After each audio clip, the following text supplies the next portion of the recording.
Hello everyone, welcome to this video.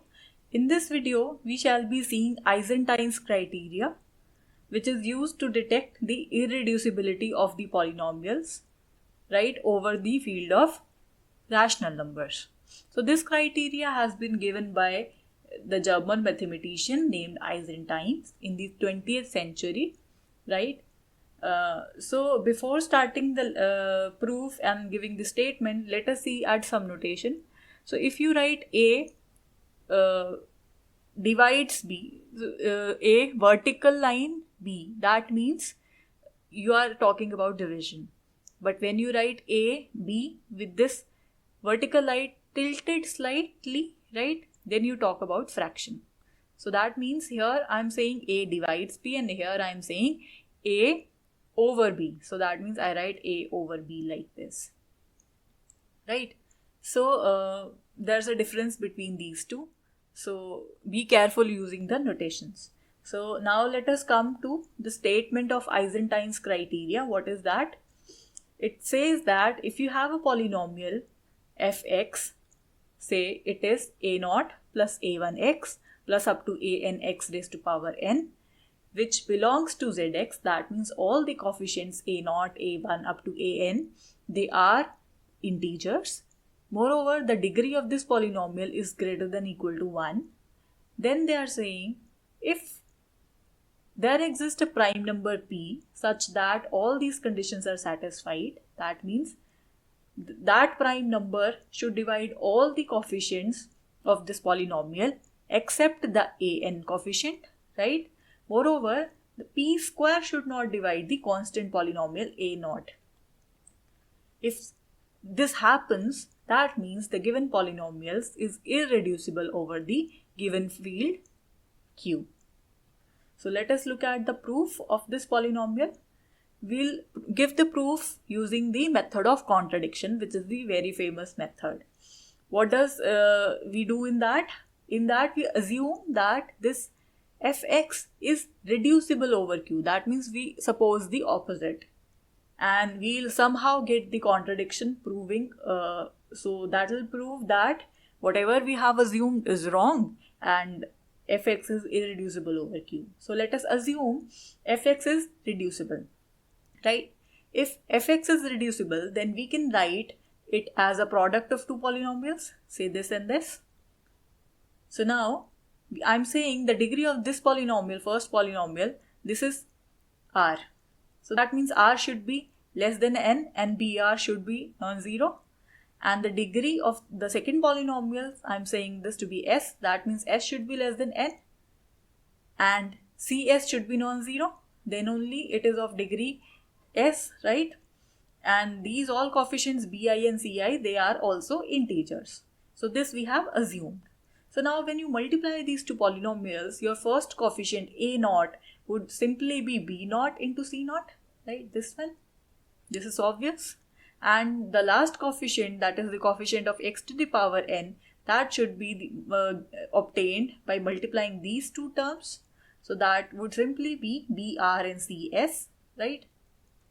So now the conditions that we are given is p divides a0. P divides a0 and p square does not divide a0. So what does this mean? If p divides a0, that means p divides b0 c0, because a0 is b0 c0. Now if a prime number divides the product of two numbers b0 and c0, then p divides exactly one of those, right? P doesn't divide a0, right? Why this condition is important? Let us first look at this example that 5 divides 10. We all know 5 divides 10. That means I'm saying 5 divides 5 into 2. So that means 5 divides 5 and 5 does not divide 2, right?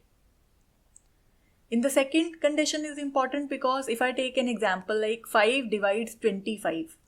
So in this case 5 divides 5 and because 25 could be written as 5 into 5, right? So 5 divides 5 and 5 also divides 5.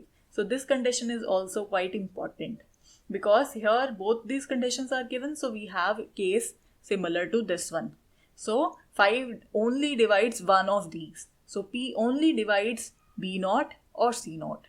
So let us assume without loss of generality, that means in both the cases we'll get the same results, right? So I have assumed this prime number P divides C naught, and at the same time it does not divide B naught, right? So this is one thing.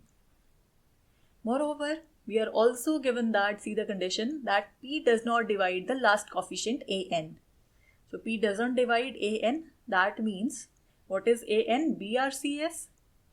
So P doesn't divide BRCS.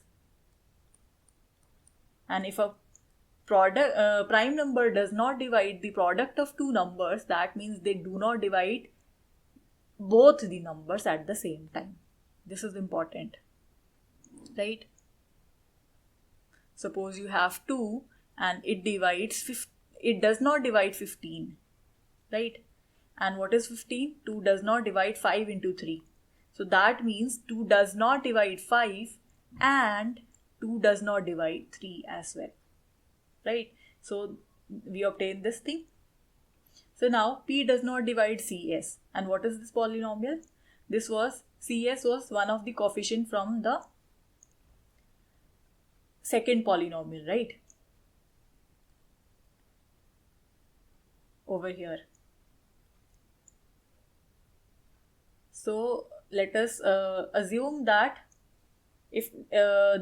let us assume there is another coefficient Cm where m is lesser than s, such that P does not divide Cm also, right? So this what should this coefficient look like? This Am should look like this, where the sum of these indices in every term is equal to m, right?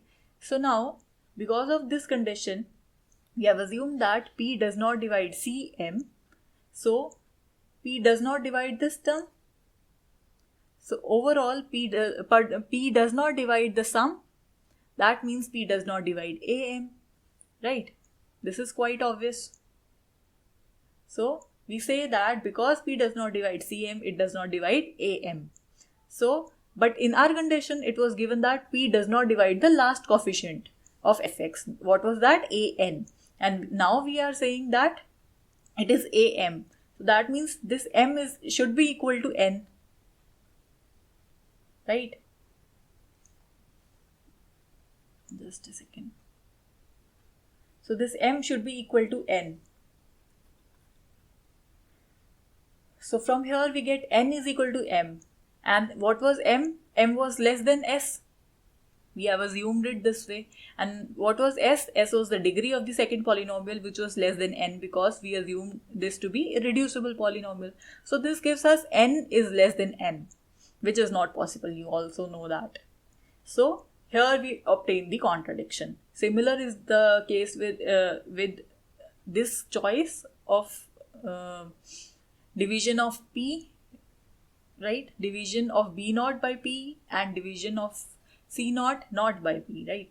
So here, because n is not less than n in any condition, so we get a contradiction to whatever we have assumed. We have assumed fx is reducible, so that means it is not reducible, instead it is irreducible over the field of rational numbers. So this was the proof. This result is quite useful. Let us look at an example. They are given this polynomial x square minus 2. Now they are asking whether this is irreducible over Q or not. So here you can check because this is of degree 2, you can either apply that result that if you get any root for this in Q, this is irreducible. Obviously you get square root 2. Square root 2 is irrational number. It does not appear in this field of rational numbers. So you cannot find any root of this polynomial in Q. So therefore you cannot apply that result that we have discussed in the previous video. So let us try to use this result. Our polynomial is of this form. That means you can write this as minus 2 plus 0 times x plus 1 times x square. Now you have to look for some p such that all those conditions are satisfied. That means p should divide all the terms but the one with maximum power of x, right? And p square should not divide this constant term. So now we have two, right? P square does not divide this minus 2. P divide minus 2, P divide 0, and P does not divide 1. So clearly all the conditions are satisfied. Therefore, this polynomial is irreducible. It's quite simple as that. Let us look at one more example. If polynomial fx is given to be 3x raised to power 5 plus 15x raised to power 4 minus 20x raised to power 3 plus 10x plus 20, then you clearly see that these coefficients 10, minus 20, 15, they all are divisible by 5, right? Moreover, this is also divisible by 5, and if you take the square of 5, so that will be 25. So 25 does not divide 20. So we have this condition. Moreover, these conditions are fulfilled by 5, and 5 does not divide this coefficient 3, the one with the maximum power of x. So here p is equal to 5 satisfies all the condition of Eisenstein's criteria. Therefore, the polynomial fx is irreducible, right? So now let us look at one corollary to the above theorem or result. So it shows the irreducibility of pth cyclotomic polynomial. Now what is cyclotomic polynomial? This is a special kind of polynomial, right? It is denoted by capital phi px, where p is the order of this polynomial, and this p is prime number, right? So it is defined like x to the power p minus 1 divided by x minus 1. And when you solve this, you will get something of this sort. So now we need to show that this is also an irreducible polynomial over Q.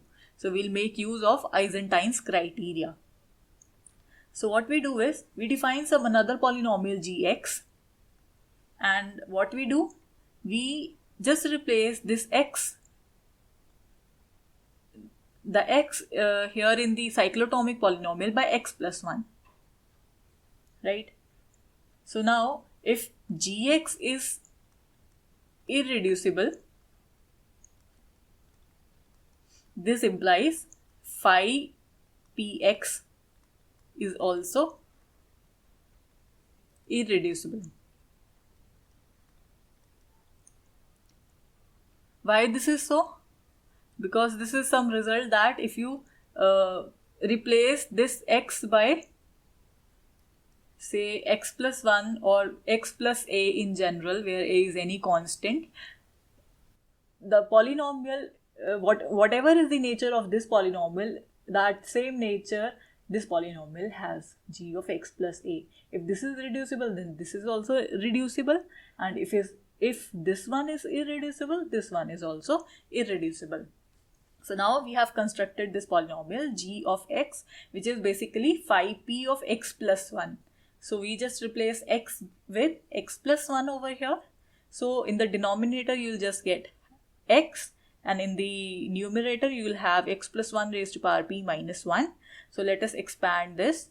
So you can expand this like this, right? And this 1 and 1 cancels after expanding. So we have something like this. So you can divide this whole polynomial with x. So we'll obtain x raised to power p minus 1 plus pc1, x raised to power p minus 2, and so on, right? And what is pc1? It is simply p. What is pc2? It would be p minus 1 divided by 2, and so on. The last term pcp minus 1, the combination of all these is p, right? And p is the prime. So now you have this polynomial. Here you can see that in all these terms, second, third, fourth, and last, they all contain p. That means p divide this term, p divide this term, p divide this term also, right? So p divide every term this except the one with highest power of p. Moreover, p square does not divide this constant term. So, p being a prime number satisfied all the conditions of Eisenstein's criteria. So, we can say that g of x, which basically was phi p x plus 1, so that polynomial is irreducible. That means this polynomial is also irreducible over Q. So I hope you understood all of these. That is it for this video. Thank you for watching.